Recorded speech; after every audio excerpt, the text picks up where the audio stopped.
For those out there who listen to show after show after show from all across the planet into conspiracy theories, I wish you all the best of luck. The best of luck.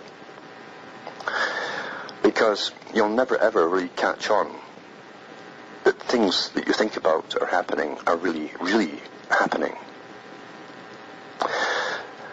The stations and companies that make their living off conspiracy theories are promoted by the governments as counterintelligence, where you simply go on with the bare facts, quoting from the books put out by the big players, the ones that we know of, the ones that are presented to the public, like the Brzezinskis, like the Maurice Strongs and so on, the ones that have stuff published about them by themselves often. There's nothing conspiratorial about them publishing their own stuff. You don't have to guess at what they're saying. They tell you what they're going to do. So you go on these shows, you see, they make their money off out-of-body experiences and ghosts and all kinds of new agey, which is just old agey stuff. And then the guy that comes on after you is either rehashing the biblical prophecies, which you can interpret 1,000 different ways, to convince the Christian sects, you see, that this is all God's will. And I went through the history a couple of nights ago of how that started off with a particular Bible that was put out. It's now sort of mandatory through all colleges for Christianity. That's where they get all their eschatological stuff to fit in with the end times prophecies and stuff like that. And then they deal with the other ones, the New Agers, by bringing in the UFOs and the aliens and stuff like that, and abductions. And people making a mint with fantasy. And it's okay, that's good enough, and it's a free enterprise system. They can make a lot of money off fantasy, and people just gobble up the fantasy, wanting to believe it's true. But when you go on, as I go on, just sticking to the hard facts of what's happening here that we know of and can prove, you will come under attack. And a lot of people can't handle the bad news. That's why they want all the scattered information. They want the UFOs, they want the ghosts, they want the out-of-body experiences, they want Bigfoot, they want biblical end-time prophecy, because it's all partially fantasy, and fantasy is more exciting. It's also a great way out, thinking, well, if it's all fate, or it's karma, or it's biblical prophecy, etc., there's nothing I can do about it. In fact, if I did anything about it, I'd be fighting God's plan. You see? That's how counterintelligence works. It disarms you. Disarms you completely from doing anything positive. And standing up and saying, enough, you see. Enough. Enough. So therefore I'm only speaking to the ones that say they can handle the bad news, who are a bit annoyed by it, at least a bit indignant about what's happening to their lives and and what's going to happen to the lives of their children. And perhaps that's the only group that really matters. I actually was on a show once. I'm not kidding. The guy that was came on after me was selling helmets to stop people from getting abducted by aliens. So for the listener, hearing my voice and then going into that spiel, you see, in their mind they simply wrap you into the same mishmash of weirdo fantasy, and they can't tell the two apart. That's called counterintelligence. I don't mind them having the out-body experiences and the ghosts and the Bigfoot and all the rest of it. I don't mind that at all, as long as they don't wrap it around my neck and try to tar me with the same brush.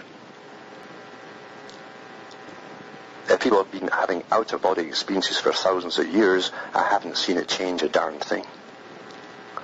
If people have seen UFOs since it was created and to be popular, since the government started testing stuff way back in the 50s and 40s, then good luck to you.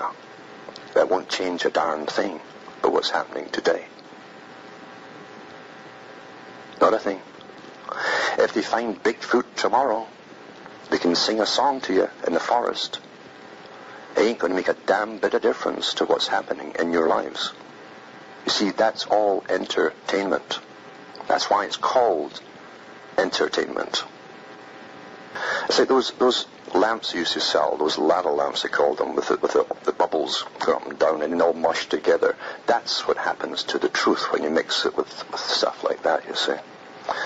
And therefore the few that put out the truth are mixed in as with conspiracy theorists. Who gave us the term conspiracy theorist? The government gave it to us, you see. Now people join groups. They look for groups that they want to join. What type of conspiracy theorist group do they want to join? You see, there's nothing comes out of the people from the grassroots ever. That's what Plato said. It's all given to you, and you simply are given a choice between A, B, C, or D. That's like most things in life are like that. During the 60s, it was the blue jean era. Blue jeans came out. That's when they were wearing blue outfits in communist China. The one connected it. So denim blue was everywhere. Later on, they give you a different type of music. After the rock, where it was drain pipe pants that were like sprayed on, they were that tight. And then they give you the baggy ones to rebel with. So if you want to rebel, they give you this or that, you see, a couple of choices. Either way, the baggy pants and the squint hats, or you get a crew cut, or shave your head altogether and look tough. Whatever you do or copy to belong means that someone has designed this for you. It wasn't you. It wasn't you.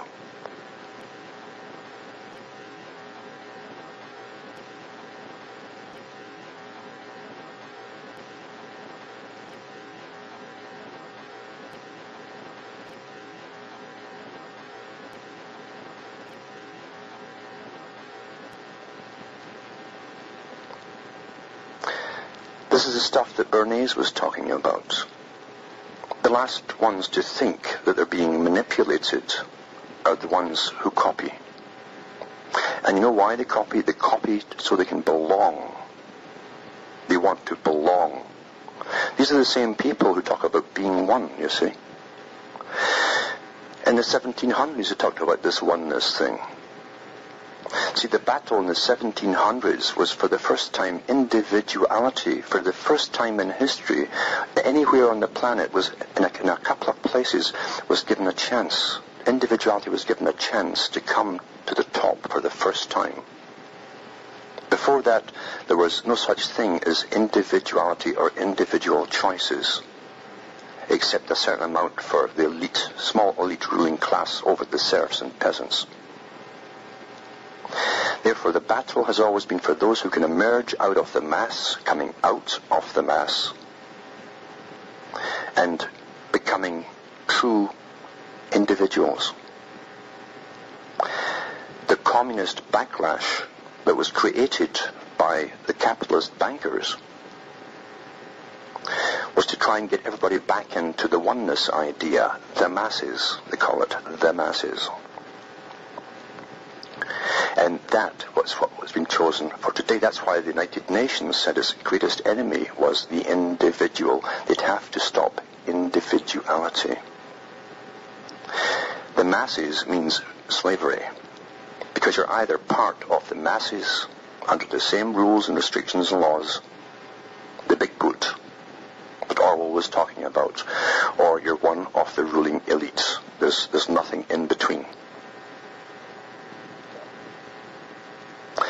And so right down to, let's say, the outfit that you copy, even to the terminology that you pick up on television when you look into certain ongoing soaps or whatever for your age group, you are being downloaded by people who designed the terminology, the dress, the music, everything that goes along with it has been designed by people you will never, ever meet or even hear about. Most folk don't even think beyond buying the thing. Never mind who designed it or why did they design it. just want it so that they can belong to the group. The oneness thing. The masses. Others believe in coincidence theories. That's the other authorized version, where things just happen by themselves. Governments are all up front with everything, and they tell us the truth at all times, and they do their best to protect us from the nasty big world out there. And that's the coincidence theorists. But in reality, as I say, you have to come to your own conclusions. Don't be led by anyone, and do your history. If you really are an avid seeker of truth, you'll go into ancient histories and so on, and you'll start to piece things together for yourself. No one else will do it for you. If someone else is doing it for you, you're being fooled. You have to do it for yourself.